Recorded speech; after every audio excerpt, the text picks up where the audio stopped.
दोस्तों धरना निरंतर चल रहा है और माननीय मुख्यमंत्री जी के ओएसडी जी से वार्ता हुई है। बहुत जल्द हम लोगों के शासनादेश आने वाले हैं, इसलिए ज्यादा संख्या बल में धरने पे आए। यह ताकत आप ही लोगों की थी, लगातार यहाँ पर भीड़ उसी यह आप ही लोगों का एक उत्साह वर्धकता वीडियो को शेयर संघर्ष था। चैनल सब्सक्राइब करेगा। इसी मंच से धन्यवाद। एक अच्छी सफल वार्ता माननीय मुख्यमंत्री महोदय जी के ओएसडी जी से वार्ता हुई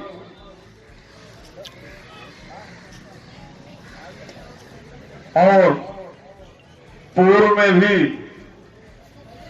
4 से 5 दिन का समय दिया गया। द्वितीय वार्ता में भी 3-4 दिन का समय दिया गया है। हम समय को ध्यान में रखते हुए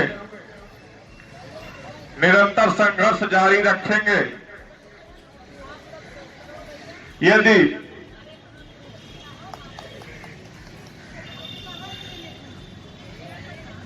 इन दोबारा जो समय दिया गया है हम लोगों को,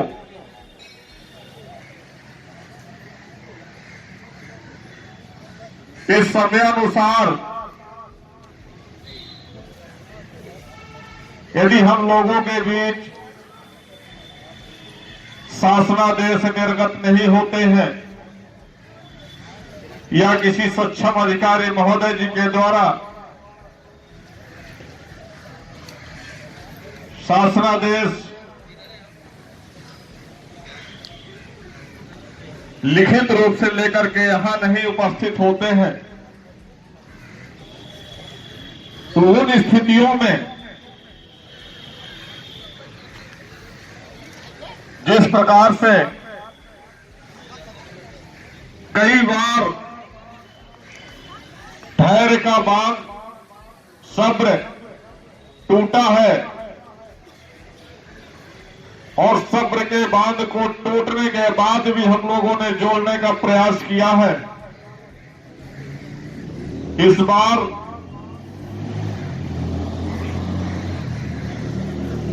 टूटा तो रुकेगा नहीं, रुकेगा तो सिर्फ माननीय मुख्यमंत्री महोदय जी के दरबार पे।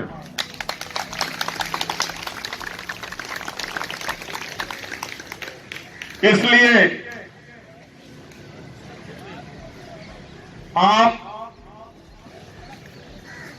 हम सभी के साथ इस संघर्ष का हिस्सा बने और अधिक से अधिक संख्या बल में धरना स्थल पर उपस्थित हो। कल भी, परसों या उसके बाद भी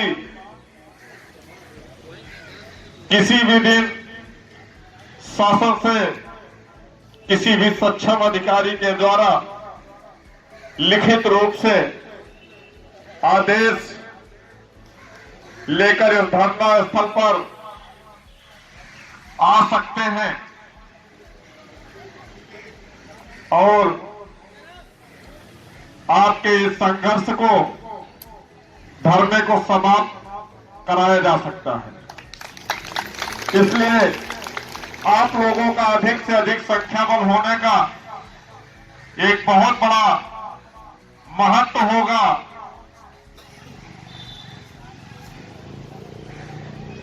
ये वाकई में स्मारक समिति के वो चतुश्रेणी कर्मचारी जो लगभग 4000 की संख्या में पीड़ित है, शोषित है, अपनी मांगों से वंचित है,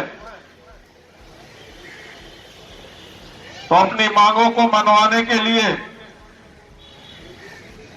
और अपनी संख्या बल की ताकत को दिखाने के लिए धरना स्थल पर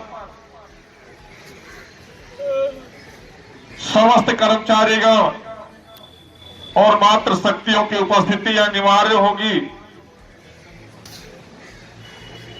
यदि ऐसी कोई स्थितियां आती है तो हमारे पास वो संख्या बल, वो पूरी ताकत होनी चाहिए उस समय के लिए जब वो सब्र का बांध टूटेगा तो यहां से निकलने के लिए माननीय मुख्यमंत्री महोदय जी के आवास के लिए हमारे साथ वो 4000 की संख्या बल होनी चाहिए।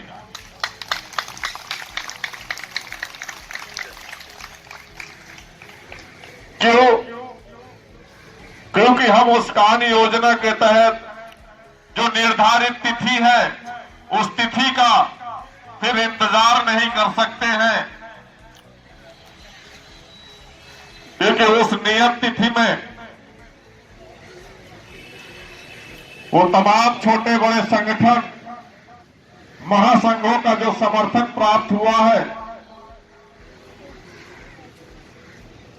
उन संगठनों के अंतर्गत आने वाले वो चतुर्श्रेणी के कर्मचारी, वो प्रदेश के चतुर्श्रेणी के कर्मचारी उस नियत तिथि में माननीय मुख्यमंत्री महोदय जी के आवास पर जाने का जो संकल्प लिया है, शायद वो परिस्थितियां यहां पे बैठे हुए प्रशासन के लोग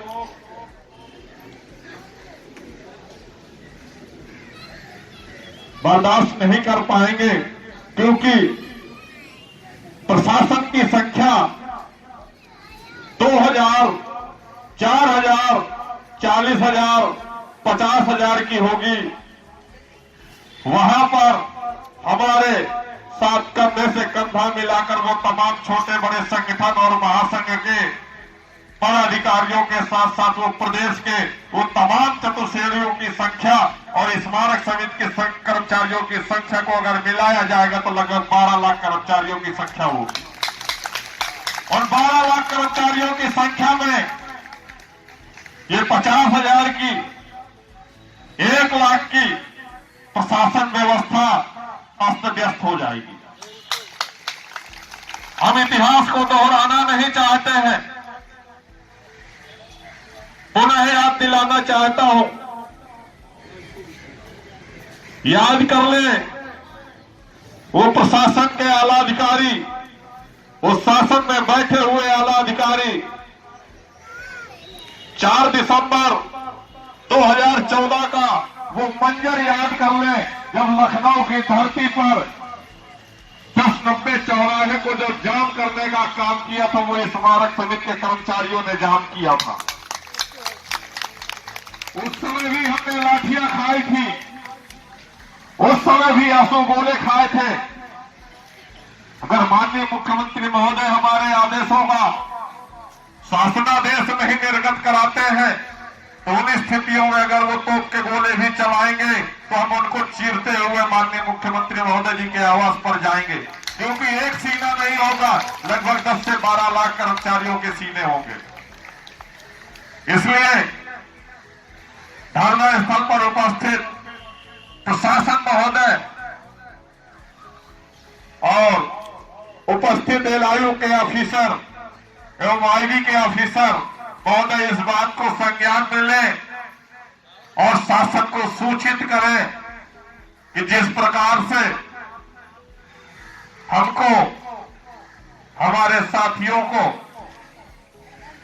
धैर्य रखने के लिए कई वार्ताएं हुई, लेकिन वार्ताएं जो हुई अब तक किसी भी मांगों पर शासन खड़े नहीं उतरे। पूर्व प्रबंधक प्रशासन श्री डॉक्टर आशीष जी हुआ करते थे।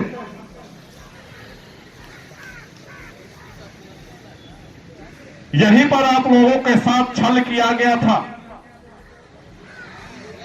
28 दिसंबर की वार्ता थी और उन्होंने आश्वस्त किया था कि जनवरी माह के पहले सप्ताह में आपके शासनादेश निर्गत कर दिए जाएंगे, आप लोग धरना खत्म कर दीजिए।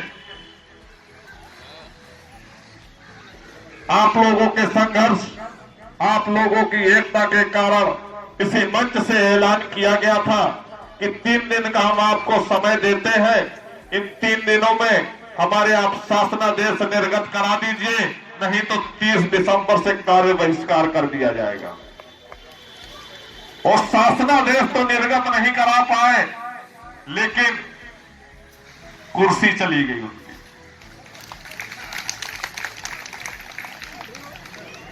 उसके उपरांत एनडीए सचिव महोदय, जिन्होंने वार्ता के नाम पर बंद कमरे में हमारे टीम के साथियों को इतना ज्यादा डराया गया, धमकाया गया कि इनके नाम नोट करो, इनकी आईडी नोट करो, इनके पद नोट करो और किस परिक्षेत्र में ये तैनात है, इनकी सेवाएं समाप्त करो, इन पे धाराएं लगाओ और इनको जेल भेजो।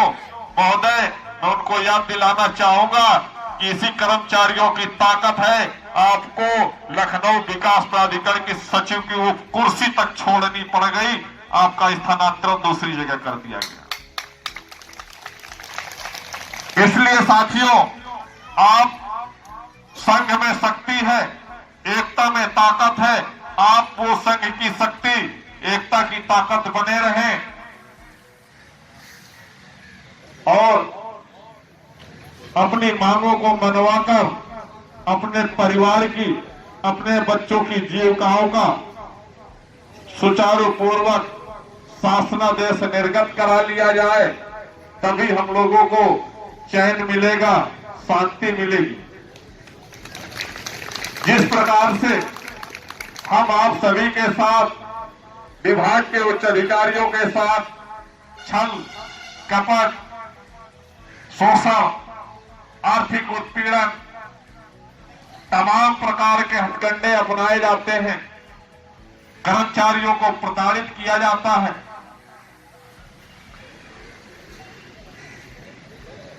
ये इसलिए प्रताड़ित करते हैं कि जो स्मारकों के अनुरक्षण के लिए बजट पेश किया जाता है, बजट उपलब्ध होता है, उस बजट को मेंटेनेंस न कराकर केवल कागजों में मेंटेनेंस दिखाकर तमाम वो बड़े बड़े घोटाले, वो इतने बड़े बड़े अमाउंट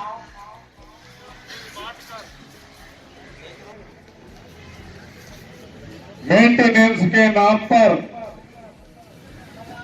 करोड़ों रुपया बंदरबाट किए हैं और वो बंदरबाट करके अपने परिवार की और बच्चों का सुनहरा भविष्य तय करने के लिए आज से अधिक संपत्तियां बनाई है। हम इस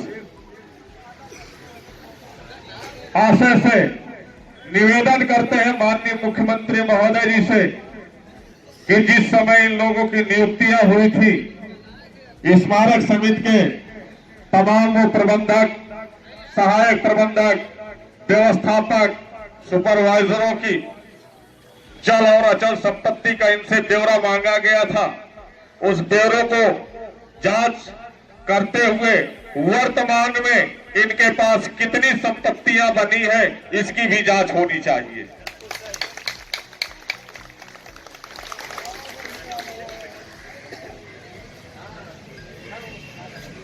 ये पैसा आया कहां से इनके पास? जब आप स्मारक समिति में नौकरी कर रहे हैं, हमारे पास इतना पैसा नहीं है कि हम कहीं 50 गज का प्लाट खरीद लें, लेकिन वहीं पर अगर देखा जाए तो तमाम सहायक प्रबंधक हैं जिनके पास जब आए थे तो एक किराए के मकान में रह रहे थे। इन 10 वर्षों में, 12 वर्षों में ऐसा ये कौन सा गुल खिलाए हैं जिनके पास आज 5-5, 10-10 प्लाट इनके पास रजिस्ट्रियां हो चुकी हैं? इसकी जांच होनी चाहिए। तमाम वो ऐसी प्रॉपर्टियां बनाई हैं जो नियुक्ति वर्ष 2011 से हम आप सभी ने ईमानदारी के साथ वेतन से 10% की कटौती करवाई है। जो हमारा भविष्य निधि का पैसा है, उस भविष्य निधि के पैसे को हमारे एनपीएस के खाते खुलवा करके हमारे खातों में पैसे नहीं जमा करवाए गए, कहीं ये वो 800 करोड़ के घोटाले से वो संपत्तियां तो नहीं बनाई गई, इसकी भी जांच होनी चाहिए। यदि ये सक्षम अधिकारी अगर हमारे दोषी पाए जाते हैं तो इन स्थितियों में उन अधिकारियों के साथ गैर जमानती आजीवन कारावास की सजा होनी चाहिए और इनकी आय से अधिक संपत्तियों को गवर्नमेंट अपने कब्जे में लेकर के उनकी नीलामी कराकर हम कर्मचारी साथियों का वेतन से जो 10% की कटौती की गई उनके खाते खुलवा करके वो पैसे जमा करवाएं। उसमें चाहे वो संलिप्त वित्त प्रबंधक जी हो या जितने आए पूर्व में प्रबंधक प्रशासन महोदय हो या डबल विजय सिंह जी हो या सहायक प्रबंधक प्रशासन हो,